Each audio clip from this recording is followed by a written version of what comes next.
What's up, guys? Here for another episode of the Quick 60. Today I'm on the last team, the first place team in my predictions for the AFC East, and this is the last team in my predictions of all of NFL, and that is the Buffalo Bills. Guys, I appreciate you liking my page. Please subscribe. I like the comments coming in, giving me your predictions as well.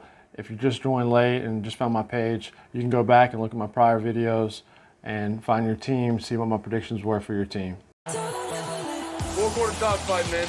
I like us. We go here, we ball. If y'all feeling me, say what's up. This Josh Allen, he's got a lot of skills. We go. Touchdown, Buffalo. Oh, they pay me the big bucks. Singletary says, I want to go 51 for the house. What a play. Intercepted. Who looks like they're having more fun than the Buffalo Bills? Pretty much unstoppable right now. This is all coming together at the right time. So some key additions that they had this year were Mitchell Trubisky, Matt Breida. Running back depth is important. Their Bills running back is kind of one of their weak points, I would say, with Zach Moss and Devin Singletary right now. They also got Emmanuel Sanders, who I don't think is going to be huge as far as in the passing game, but I think his veteran leadership skills are going to provide big dividends come playoff time. Brandon Powell, receiver. Jacob Hollister from the Seahawks, I think that's going to help as far as blocking goes. Bobby Hart, offensive tackle. Forrest Lamp, the guard, I think that's going to be big as well.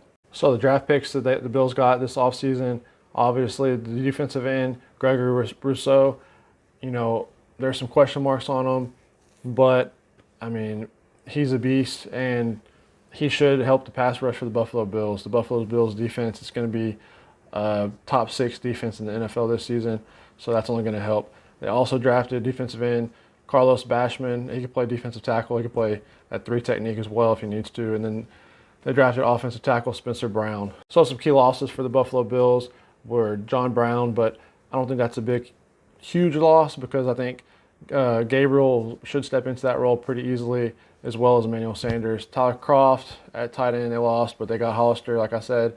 Brian Winters they lost, a guard, but they picked up Forrest Lamp.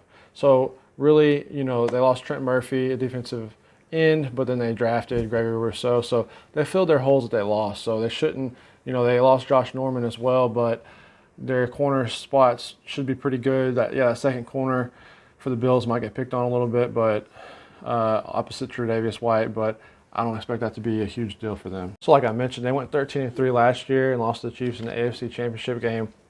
My prediction for the Buffalo Bills this season, they're going to finish first in the AFC East, and I predict them to go 14-3 the regular season. They have a pretty typical, pretty easy schedule, especially playing the AFC East twice, with the Dolphins and such and the Jets. But I believe October 10th they play the Kansas City Chiefs, so that'll be a good indicator as far as maybe a rematch for the AFC Championship game to go to the Super Bowl. And as far as Josh Allen goes and is concerned, he was supposed to be a 3 to 4 year project, and year one he kind of looked like a rookie. He pulled the ball down if his first read wasn't there, had a lot more rushing yards his first season, and then the second season he improved a little bit more. He had a little less rushing yards. He would look for that second read. His second year he improved, and then this past year he did outstanding.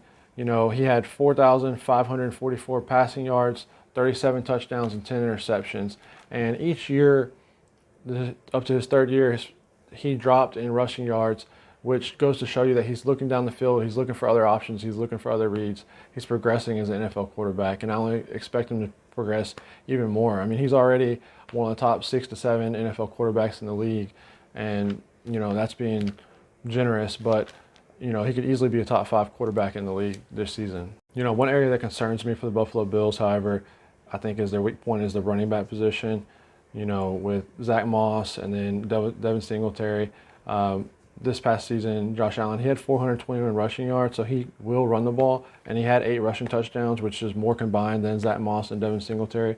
But you're going to have to depend on your running backs as well to alleviate some pressure, especially to have a good secondary. Devin Singletary, he had 156 carries for 687 yards and only 2 touchdowns rushing. Zach Moss, he had a little less carries, 112 rushes, 481 yards, and 4 touchdowns. And I think he had 1 receiving touchdown as well. But Zach Moss is kind of he's mediocre as I expected, but he's kind of a between the tackles, goal line specialist. But Josh Allen's probably going to get a lot of those goal line carries, honestly, RPO type stuff, maybe quarterback draws. And Devin Singletary, he's more of a scat back type guy. You can expect him to get 30 to 40 receptions a season. But and they brought in Matt Breida, which he's okay as well. I think he's a little bit better than Zach Moss, but we'll see what happens with him as well. And the offensive line is very good. Interior offensive line is a little weaker than exterior than the tackle position. So, Dawkins, he's pretty serviceable at left tackle. And they also, like I said, they had Forrest Lamp. Mitch Morse, the center, he's pretty good. He's okay. Darrell Williams is probably one of their weaker points at tackle, honestly. Cody Ford, he's been playing really well as well. And they also have Spencer Brown at tackle. So, I think he's more of a second string type guy. So, and at receiver, they have Gabriel Davis, like I talked about. He's going to have to fill in for John Brown. And I think he can do a really good job of opposite Stephon Diggs. He's going to get double teamed a lot. He's going to get bracketed. He had a lot of receptions last season. That was obviously, he's a great player. That was Allen's first read. But Gabriel Davis is going to have to step in. One thing that concerns me a little bit is the lack of depth at receiver, because they did lose John Brown, and then the whole Cole Beasley situation. Like, we don't even know if he's going to play or not this season. So then Emmanuel Sanders or Isaiah McKenzie is going to have to step up in that slot position. So as far as the defense goes, like I said, it's going to be a top 6 to 8 defense in the NFL. They're stacked all over the ball. They have Jerry Hughes at end, and they have Gregory Rousseau as well to spell him if he needs it. They have Vernon Butler. They have Ed Oliver as well at defensive tackle. He's a beast from Houston. Matt Milano played especially well. He's actually played really, really good. They also have Tremaine Edmonds, who was kind of disappointed. He didn't live up to expectations last year, but he's still progressing. He could still be better because of the COVID year last year. So you can expect bigger things from him as well. He can fly around. He's really fast. Tre'Davious White, obviously, is one of the shutdown corners. And, they have Levi Wallace and Dane Jackson at the other corner spot, so expect them to kind of get picked on a little bit. But they can have help over the top, because Jordan Poyer and Micah Hyde are one of the 2 best safety combinations in the NFL. So that'll help alleviate some of that second cornerback position. So it will be a good matchup. I believe the Chiefs and the Bills, as of right now, with trades and injuries pending, depending on who gets injured throughout the season, or, in the preseason, there's always people that get injured for the year. But I have the Bills and the Chiefs going back to the AFC Championship game again. But this time, the Bills will be more prepared than they were last season. So, guys, if you like my page, please subscribe down below.